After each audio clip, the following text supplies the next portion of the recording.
You'll go from sitting to starting using this calendar, and let me break down why.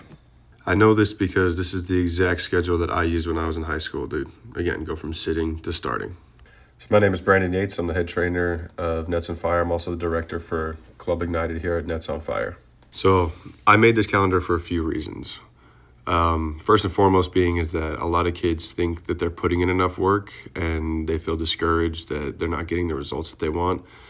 But at the end of the day, if you're not where you want to be, it's because you probably just haven't put in the time. And there's no shot at you or your work ethic. I just think you probably need a little bit of help because you've never worked at a high level, so you need to know what it looks like. So for example, there was a kid that I trained, and he would train with me. He worked out with me probably once or twice a week, most weeks. Outside of the workouts, he would get shots up, and he thought he was working hard. And then one summer when I was training to go professional, this is the schedule that I followed, and I invited him to just work out with me for the summer. Like, I wasn't going to train him, but he was just going to work out alongside me. And for the first couple of weeks, he was just like, yeah, I just working out with you has made me realize that I've not been putting the time in that I'm supposed to. But over the course of that summer, he didn't miss a workout. He came in with me. And it wasn't just him that said he noticed a difference. It was everyone around him, parents, coaches, teammates. I had a number of each come up to me and ask, I don't know what you did with him over the summer, but he's a completely different player. So as you can see, when I was in high school, I did day 1 was Monday, day 2 was Tuesday, day 3 was Wednesday, etc., all the way on. But that doesn't really matter. Your body doesn't know what day of the week it is. Your body just knows its own internal circadian rhythm. So as long as you start and stick to the schedule, you'll be on the right path. So we have five shooting workouts, 4 skill workouts, 3 weights a week.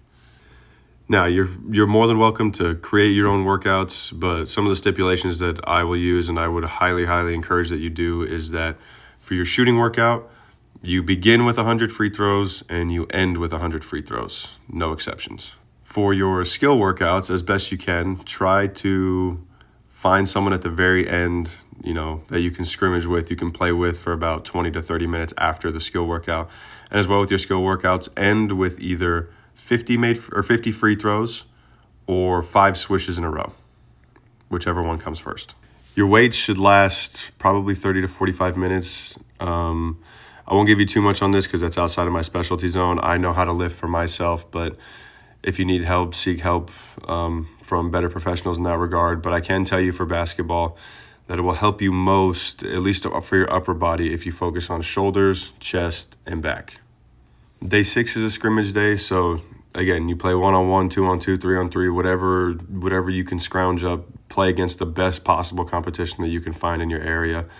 And then day 7 is just a rest day, but don't take the day completely off. Try to, if you have film, break down your film. If you don't have access to your own film, watch clips on YouTube, watch live games, college, pros, and just try to watch with the intent to learn and to not just be entertained. Now, each of these workouts should be at least the skill in the shooting workout should be anywhere from an hour to hour and a half-ish.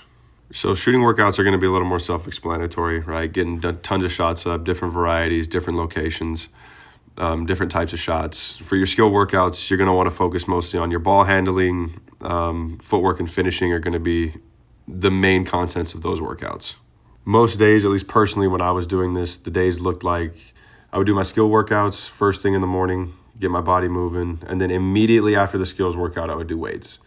So back to back, I would do skill workout, weights, leave the gym, go eat, recover, and then whenever worked for my schedule that day, I would come back and do my shooting workout. So obviously this isn't the end-all be-all of off-season workouts. It's just what I know has worked for me personally and for other kids that I've trained.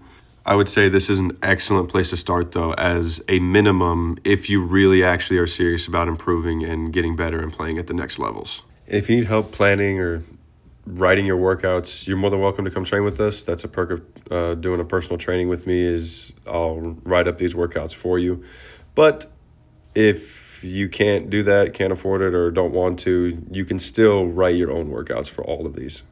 And if you need to tweak a few things. And if you want to add extra and do more, then by all means, do more.